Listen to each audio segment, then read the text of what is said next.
Sunpost News.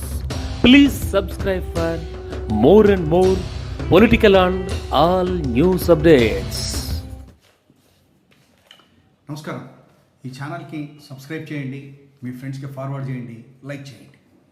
ఈ రోజున ప్రధానమంత్రి నరేంద్ర మోడీ గారు రాజమండ్రిలోను అనకాపల్లి కాన్స్టిట్యున్సీలోను ఆయన యొక్క పర్యటన పూర్తి చేశారు. నిన్న అమిత్ షా గారు కూడా వచ్చేయటాన్ని మనం చూసాం.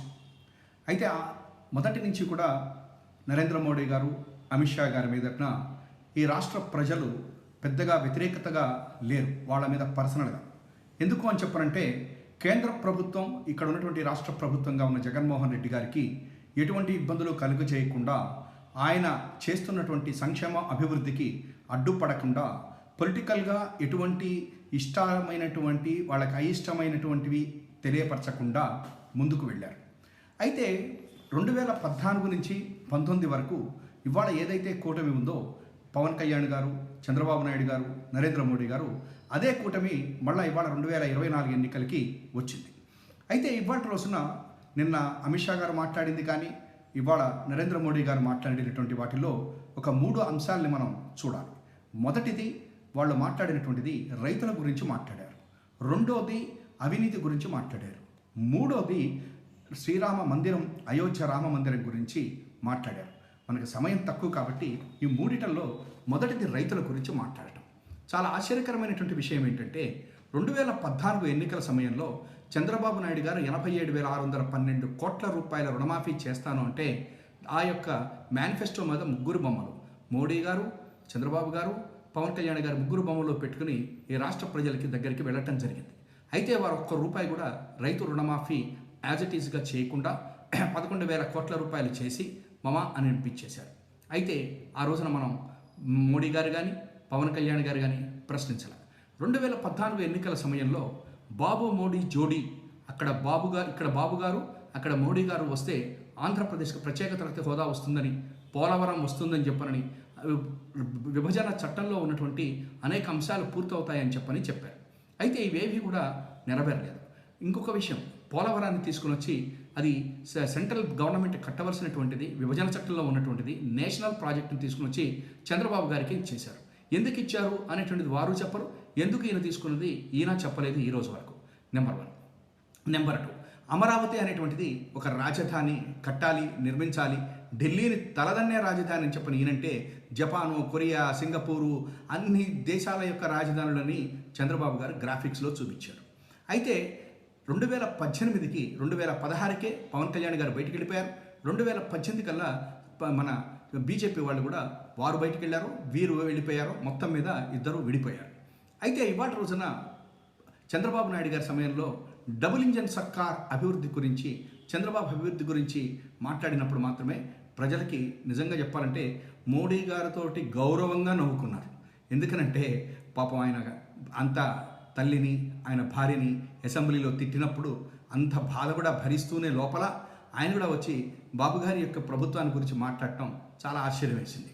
ఎందుకంటే ఆ రోజున బాబు గారు క్లియర్గా చెప్పారు, కేంద్ర ప్రభుత్వం ఎటువంటి సహాయము మనకు చేయటం లేదు, నరేంద్ర మోడీ నన్ను చూసి అసూయ పడుతున్నాడు, నరేంద్ర మోడీ అనేటువంటి అతను ఉగ్రవాది అని చెప్పనని కాంగ్రెస్ పార్టీతో కూడా కలిసి వెళ్ళిపోయారు. కాబట్టి ఇవాళ ఇక్కడ ఉన్నటువంటి మన ప్రజలు, ఆంధ్రప్రదేశ్ ప్రజలు గుర్తించాల్సింది ఏంటంటే రైతులకు వీళ్ళు చేసినది ఏమీ లేదు, రైతులకి వీరు చేసింది ఏమీ లేదు. రైతుల భరోసా కింద వారు 6,500 రూపాయలు ఇస్తుంటే జగన్మోహన్ రెడ్డి గారు ఇవాళ 7,500 రూపాయలు ఇస్తున్నారు. ఆ రకంగా ఇంకా జగన్మోహన్ రెడ్డి గారు రైతు భరోసా కేంద్రాలు పెట్టారు, గ్రామ సచివాలయాలను తీసుకుని వచ్చి రైతులకు కావాల్సినటువంటి ఎరువుల దగ్గర నుంచి పంటని ఎంఆర్పీకి కొనటం దగ్గర నుంచి ధరల స్థిరీకరణ దాకా అన్నీ కూడా రైతులకి అక్కడనే గ్రామ సచివాలయంలోనే చేస్తున్నారు. అయితే నరేంద్ర మోడీ గారికి ఆయన పెట్టినటువంటి ఫామ్ ల్యాండ్స్కి ఆ రోజున వెనక్కి తీసుకునేటువంటి పరిస్థితికి రైతులు ఆయన నమ్మనటువంటి పరిస్థితిని కూడా దేశ ప్రజలు చూశారు. కాబట్టి ఇవాళ రోజున మొదటిది రైతుల రుణమాఫీ చేయలేనటువంటి ప్రభుత్వంలో ఆ రోజున కొనసాగినటువంటి మన నరేంద్ర మోడీ గారు ఇవాళ డబుల్ ఇంజన్ సర్కార్ వస్తే మళ్ళీ రైతులకు ఏదో జరుగుతుంది అంటే ఇక్కడ ప్రజలు నమ్మరు అనేటువంటిది మొదటిగా చెప్పాలి. రెండవది అవినీతి గురించి చెప్తున్నారు.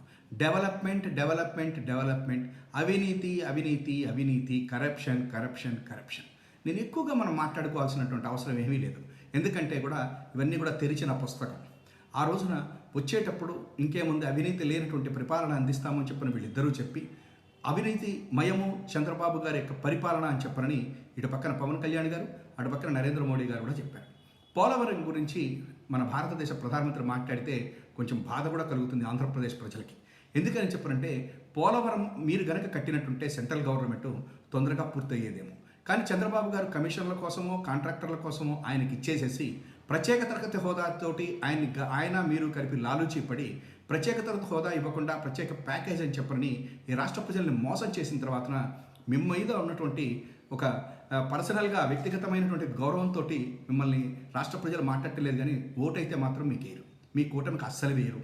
ఇంకొకటి, ఇవాళ ఎప్పుడైతే పోలవరం గురించి 15,000 కోట్ల రూపాయలు ఇచ్చామో అని చెప్పని భారతదేశ ప్రధానమంత్రి చెప్తున్నారు. అంటే 10 సంవత్సరాలలో 15,000 కోట్లు ఇచ్చారట. అయితే చంద్రబాబు నాయుడు గారు అప్పుడు ఆయన 5 సంవత్సరాల్లో ఎంత ఇచ్చింది చెబుతూ అసలు పోలవరానికి కూడా డబ్బులు ఇవ్వట్లేదు, నేనే కట్టేస్తానన్నంతటి ధోరణిలో ఆయన మాట్లాడింది కూడా మనకు తెలుసు.